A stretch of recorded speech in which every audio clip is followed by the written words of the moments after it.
Today we will be discussing how to clean the aerators located at the outlet points of your shower heads and sink faucets.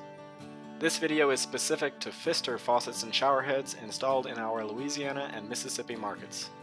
Aerators are installed to prevent splashing, shape the water stream, regulate water pressure, and filter debris, which is why it's important to keep them clean. In this video, we will cover the process of removing, cleaning, and reinstalling the aerators in your sink faucets and shower heads. If your faucet has an inconsistent water stream, you may only need to run the water at low pressure and rub your finger on the aerator, or use an old toothbrush to loosen up any trapped particles. Then turn on the water at full pressure to rinse them out. If this doesn't work, the next step is to take apart and clean your aerator. For standard chrome and ORB kitchen sink faucets, first install the stopper to avoid losing any small parts down the drain. Then unscrew the piece at the outlet end of the faucet, turning it counterclockwise to release it. Once it is removed, you can push out the aerator. Be cautious not to lose the rubber O-ring that seals the aerator head onto the neck of the faucet. When you have removed the aerator, turn the water on slightly and rinse both sides of the aerator to clean out the debris. You may have to rub it with your fingers or use an old toothbrush to get out any more stubborn debris.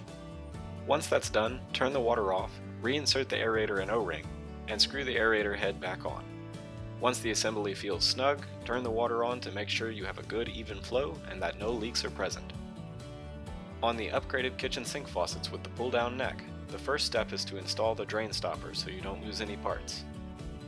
Next, pull the sprayer head down and turn it up facing you. Using a crescent wrench, grip the flat section of the trim piece around the aerator and rotate it counterclockwise to release it. Once the trim piece is removed, the aerator and O-ring behind it can be pulled out.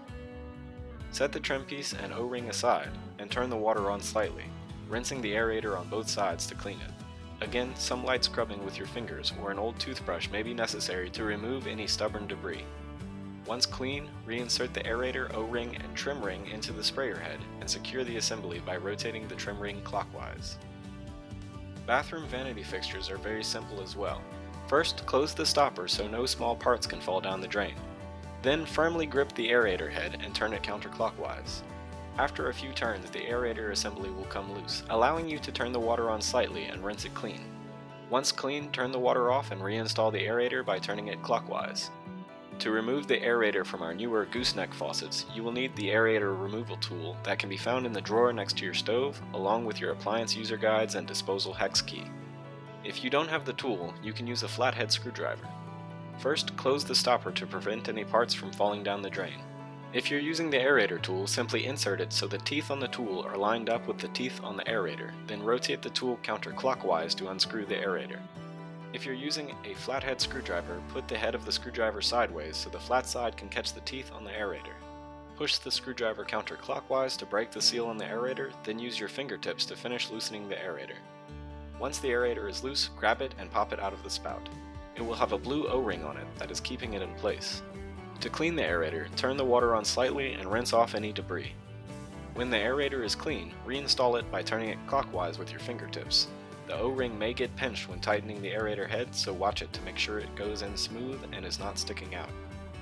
After hand tightening, use the tool or flathead screwdriver to finish tightening it up. Then turn the water on at full pressure to make sure it has an even flow. Shower heads also have an aerator screen inside them to filter out particles. In order to clean the screen, remove the shower head by turning the nut on the back of it counterclockwise. The screen will be located inside the nut on the shower head.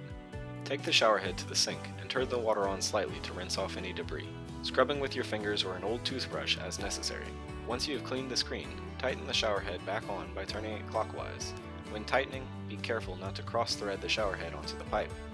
We hope that these tips on how to clean your aerators will help you have a good continuous water pressure and no splashing or clogging for many years to come.